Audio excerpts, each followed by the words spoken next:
day and blessings all around. This is the 20th of November, 2022. Freeman Presson of Far Harran Celestial Sciences coming to you to talk about the upcoming space weather.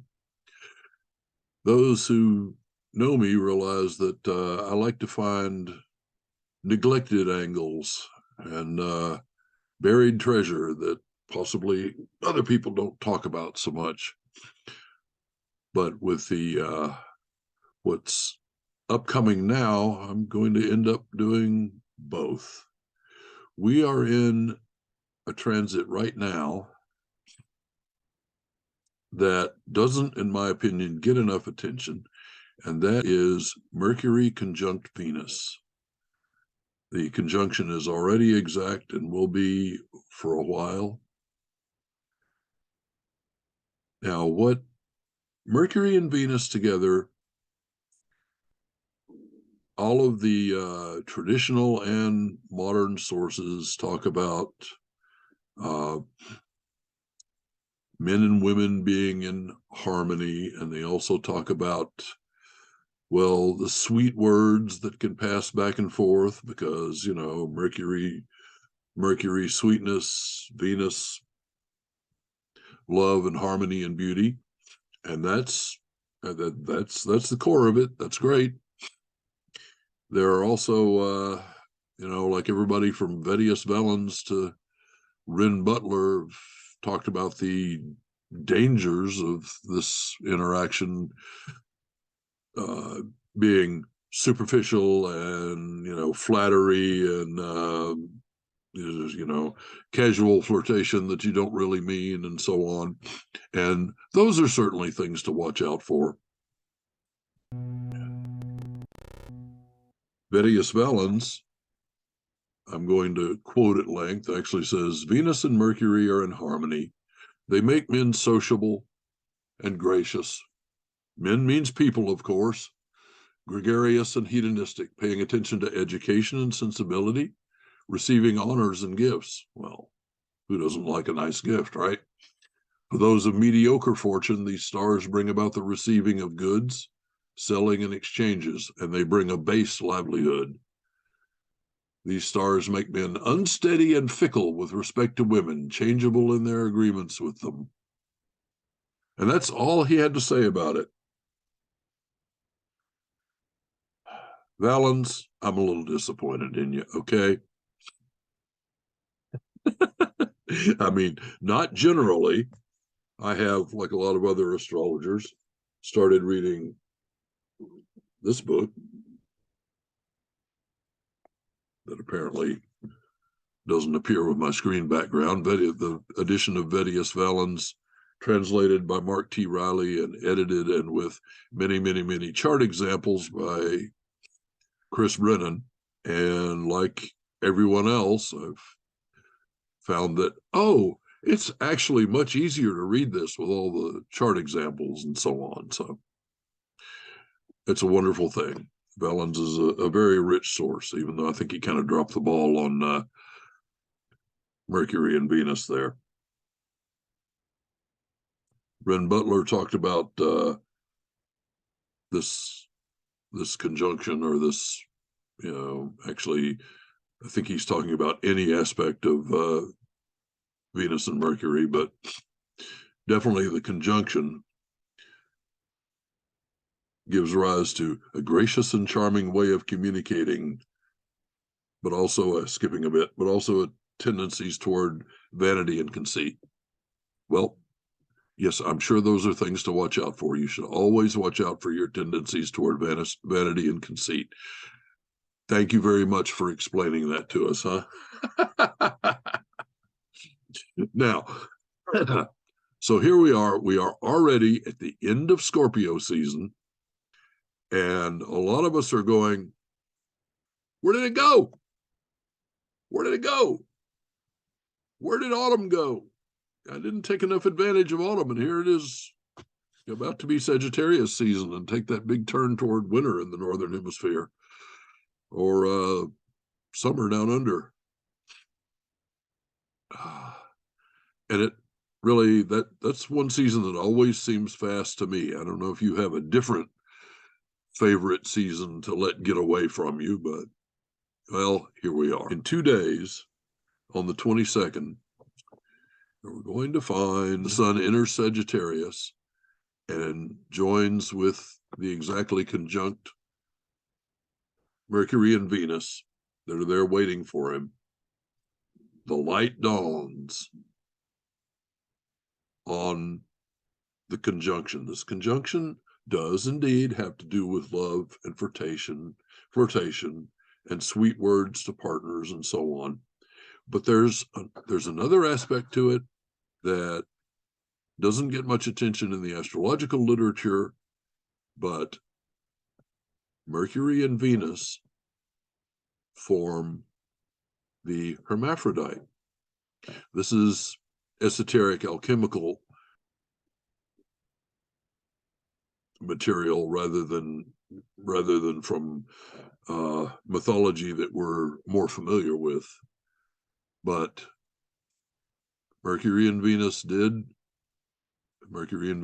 have a child together, the hermaphrodite, Hermes and Aphrodite, which then in the alchemical tradition became the culmination of the great work, the formation of the rebus, or the divine hermaphrodite, the offspring of the sacred marriage. See, normally you would think, well, sacred marriage, that's Zeus and Hera, right? Because they're the boss couple. But this is a subtle and internal thing, and this is the hidden treasure in this transit that mostly gets used for flirtation.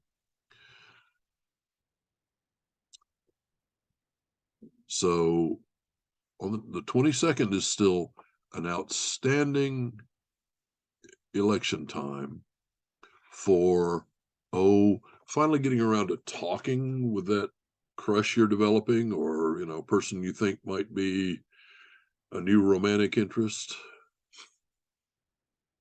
Perfect timing for that. Just as the sun enters Sagittarius and makes the hidden visible, and let's don't leave out those of us who are in established relationships, because what a magnificent time it is to start treating your partner like a new romance. Take them out for coffee. Take them to the dining table for coffee. Find out about them. Tell them how much they mean to you. I guarantee very few of you have partners who get tired of hearing that. Right? Who gets tired of hearing that? Some of us have trouble believing it, and that's a whole nother story. We could get into that some other time. This isn't the season for that.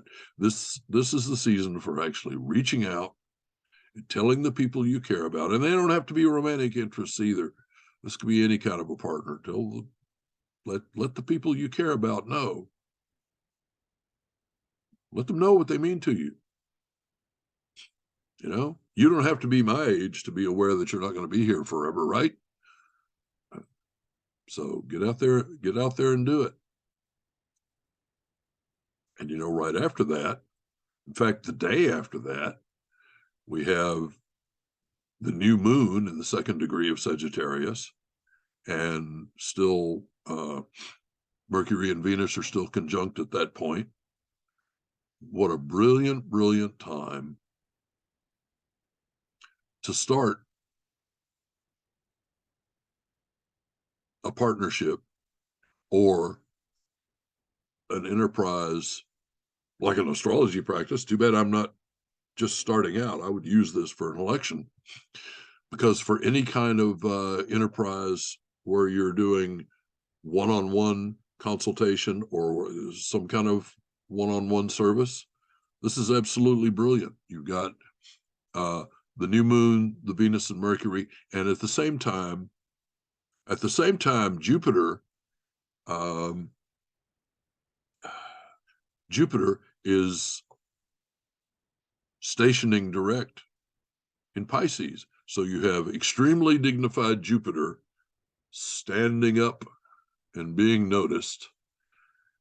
I'm looking at it. I'm looking at a chart here where Jupiter is in the 10th, and the new moon, Venus and Mercury are setting in the 9th, and that gives us a Gemini ascendant with the lots of fortune and spirit sitting right on the ascendant because it's exactly the new moon, right? If you don't know what all that means, that's fine. It's just a tremendous emphasis. It's a tremendous emphasis on you, the actor, the person initiating whatever it is. There's a tremendous emphasis there. And of course, the first house being connected with Mercury anyway, and now being ruled by Mercury.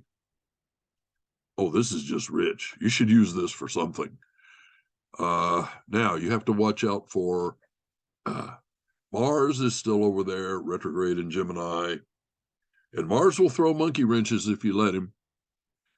Mars will incline you to lose your temper or say things you shouldn't have, and so on. But since you're aware of that now, you're welcome very much. You can also use Mars very, very constructively because Mars is raw power. So you've got that energy there that's hard to control. And really, anything that goes on in your life that's super high energy is always going to be difficult to control, isn't it? I mean, sex is difficult to control. Love is difficult to control. Any passion is difficult to control. Passion means suffering. Hey, that's way number 954 to restate the first noble truth. All life is suffering, or life is irritating. Of course, life is irritating. That's one of the signs how you know something is alive. It's irritable.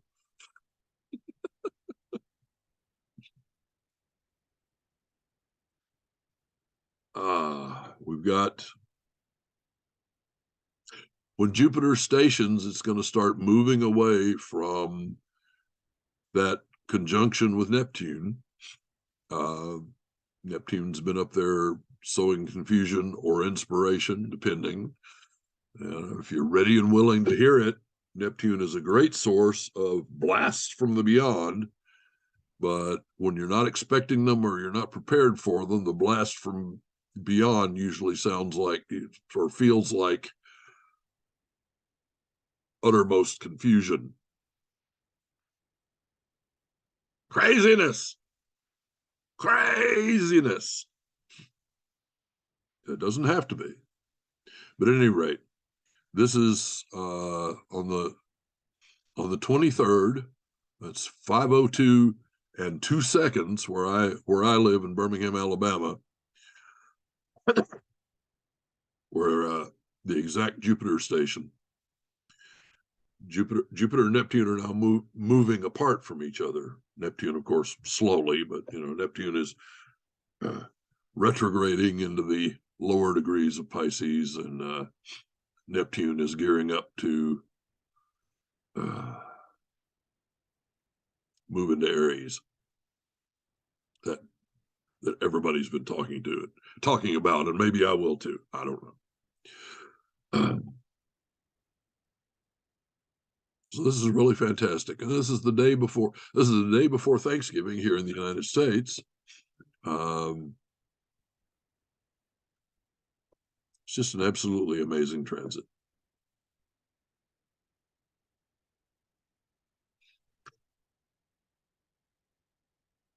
There's nothing really getting in the way of it. We have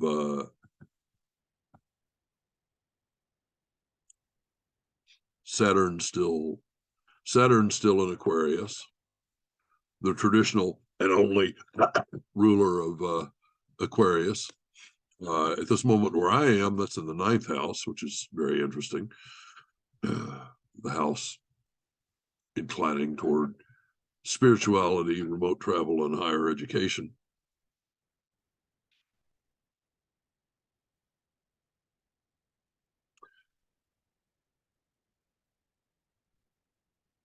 Now, another very interesting thing about this Jupiter station is that it is sitting right on the fixed star Scheat, Scheat.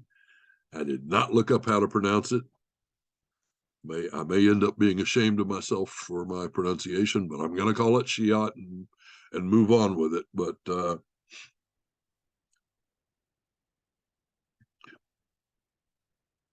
Scheat is a star that inclines toward intellectual search for truth. So that just makes this situation all the better. You've got, with the Gemini rising, engaging the mind, Mercury, the helmsman of the first house. Have a look at this. Definitely have a look at this on the 23rd. Turn the dial so that you get Gemini rising, and have a look at it. You might find it very, very interesting, and hopefully it's not at 4 a.m. where you are, but if you're an astrological magician, you're used to getting up at ridiculous hours to do things because, well, I've got 20 minutes, got to get it done. Those of you who don't practice magic or don't think you practice magic, actually you all do, every single one of you. So you can just become more conscious of what's going on and practice your own kind of magic without bells, books, or thuribles, just by taking advantage of the tides of the time. But at any rate, have a look at this. Turn the dial for Gemini rising. Look at where it hits your chart, because oh my goodness, it could be really, really rich. If you have significant Saturn placements or Gemini placements, or the stellium of Sun, Moon, Mercury, and Venus is going to hit your chart somehow. It's the two lights and Mercury and Venus. It's going to mean something to you. And it'll be very interesting to look and see what that is. If you have aspects that hit those, the early degrees of Sagittarius, if you have Jupiter in the early degrees of Sagittarius or Gemini or Pisces or Libra, then you're going to really be energized by this. You're going to have a great time. Now, I don't know. I know I don't have a lot of listeners yet, so I'm not terribly likely to come up on someone who's looking for a time to start a business. But, if you're looking for a time to start tarot reading or astrology consulting or cutting hair or being a life coach or whatever, what a tremendous, tremendous election this is. Well, you're probably not ready. You probably don't think you're ready. What if you really are ready? What if there's no time like the present? What if you just need to jump up and do it anyway? When are you ever going to be ready? Are you ready now? What are you ready for now? What do you need to be ready for now? What do you need to just jump out and do, whether you're ready or not? There's the question, isn't it? All right. I'm going to let this video go, and I am going to go off and smack my head because I'll probably remember 5 things I didn't address, but I don't want to make these videos long. I want to make them fun. I want to make them a lot better than that first one. That's not hard. That's not setting myself much of a goal. All right. So as you can, right. HermeticHealingWorks.com/astrology and tarot with hyphens. It's my website.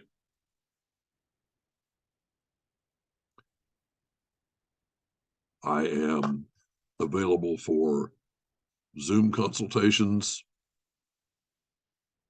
A lot of times. I also do in-person readings at Books, Beans, and Candles MS in Birmingham, Alabama, which is, honestly, if you haven't been there, it's one of the best metaphysical stores on the planet. It's a fun place. Run by a Scorpio, too. Yeah. Anyway.